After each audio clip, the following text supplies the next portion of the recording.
बाळासाहेब पाटील यांचे अल्पशा आजाराने दुःखद निधन. नाशिक महानगरपालिका माजी नगरसेवक तथा सभागृह नेते बाळासाहेब विनायक पाटील यांना तब्येतीच्या कारणास्तव गेल्या काही दिवसांपासून ठाणे येथील ज्युपिटर हॉस्पिटल येथे उपचारासाठी दाखल करण्यात आले होते.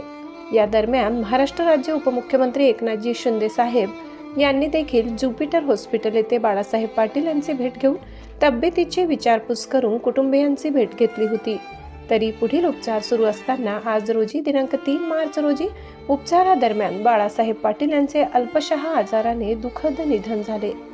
त्यांचा अंत्यविधी उद्या दिनांक 4 मार्च 2026 बुधवार रोजी सकाळी 11 नवीन नाशिक येथील राहत्या घरून पंचवटी अमरधाम येथे होणार असून स्वर्गीय बाळासाहेब पाटील यांना भावपूर्ण श्रद्धांजली.